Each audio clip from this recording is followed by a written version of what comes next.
Hello, and welcome to the second lecture, which is going to be all about decentralization in Bitcoin.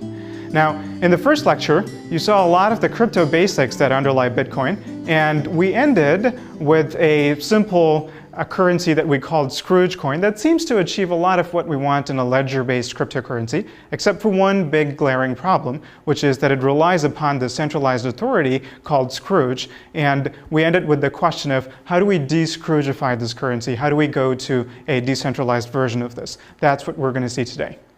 What I find cool about this is that the way in which Bitcoin achieves decentralization is not purely technical, but it's a combination of technical and clever incentive engineering.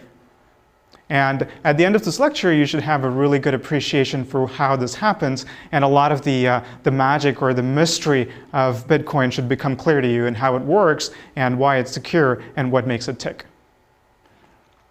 So it turns out that decentralization is an important concept not just for Bitcoin, but in fact, this notion of competing paradigms of centralization versus decentralization plays out in a variety of different digital technologies.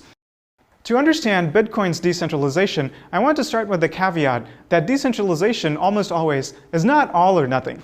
Almost no system is purely decentralized or purely centralized. And a good example of this is email, which is a decentralized system fundamentally, I would say. It's based on a standards-based protocol, SMTP, but what has happened, especially in the last decade or so, is that we see a dominance of a few different webmail providers, which are sort of centralized service providers, and this might be a good model for understanding what might be happening to Bitcoin.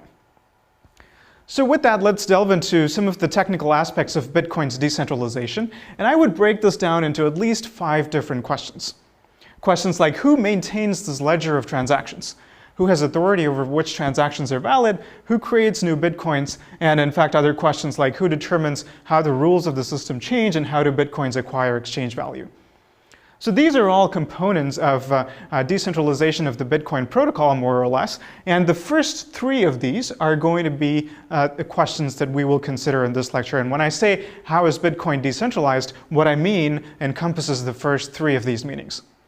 And I want to emphasize that there are aspects to decentralization beyond the protocol. That includes things like Bitcoin exchanges, where you can convert Bitcoin into other currencies. It includes things like wallet software and a variety of other service providers. And so even though the underlying protocol is decentralized, these services that develop on top of it may be centralized or decentralized to varying degrees. And just to drive home this point, let me show you 3 different aspects of Bitcoin and where they fall on the centralization-decentralization spectrum. First, there's the peer-to-peer network. And this aspect of Bitcoin, I would say, is the closest thing to purely decentralized. Why is that? Because anybody can run a Bitcoin node, and there's a fairly low barrier to entry. You can go online, you can download a Bitcoin client yourself. It requires a lot of disk consumption on your computer, but basically you can run that on your laptop or your PC yourself. And currently there are several thousand Bitcoin nodes, and so this really resembles a peer-to-peer decentralized system.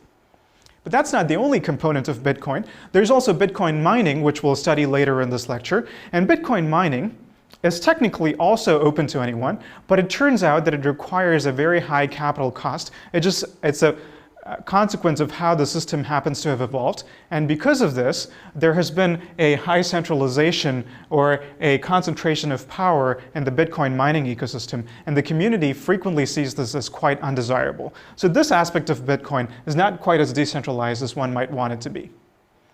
And here's a third aspect, updates to the software. And this really gets to how and when the rules of the system change.